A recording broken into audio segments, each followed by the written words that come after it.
Hello, friends! Welcome back to Storytime with Miss Poka. Before we get started, grab your favorite blanket, your favorite snack, and your very own copy of Uniquely Charlotte.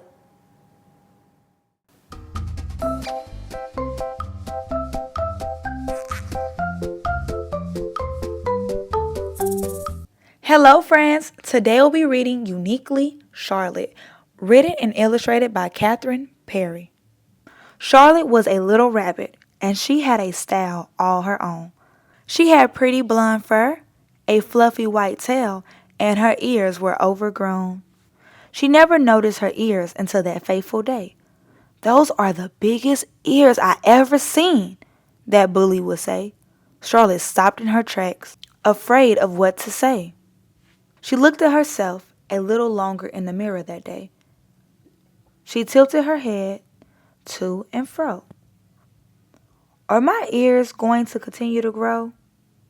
She began to yank, pull, and tie. No matter what she did, she couldn't help but cry. How dare that bully make her feel this way? She thought of all the things that she could say.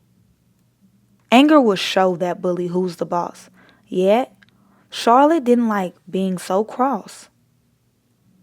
As she dragged her feet and ears to school, she stumbled across a little pool. She peered over the edge and stared at her reflection. Then something caught her eye from the other direction.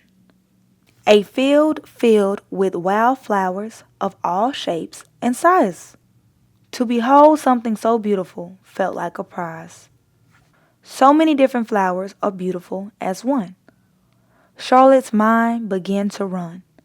If the world only had one type of flower, it of course would be pretty. Yet, to deprive the world of variety would be such a pity. It would be like black and white with no color at all. Now that would certainly make the world want to bawl. Charlotte realized that everyone is like the flowers in the field. Different, yes, but beautiful together, her heart revealed. With a pep in her step, she bounced off to school. Time to handle that bully. She had just the tool.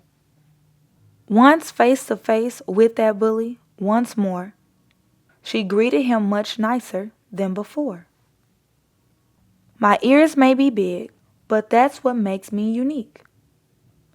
Her confidence shined, and the bully too stunned to speak.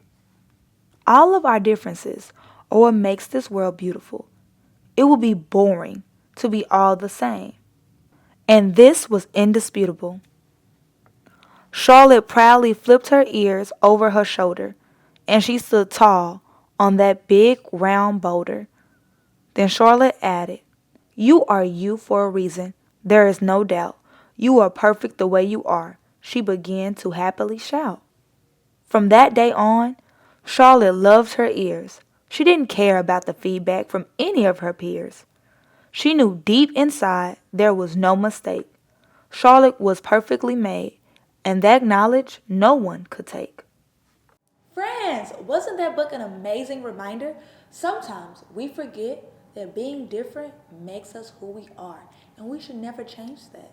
Tell me about a time somebody picked on you about something that you learned how to embrace. For me, it's my teeth. I have very big teeth, but I also have a very big, pretty smile. And I had to learn to embrace that. And if you wasn't able to follow along, that's okay. I'm going to put the link below so you can add it to your very own Storytime collection. Bye, friends. Don't forget to hop in bed tonight. Hello, friends. Miss Poka has a very special announcement. We will now be raffling away a t-shirt a month to our very own viewers. Go to pokaspeaks.com and upload what was your favorite book on Storytime with Miss Poka.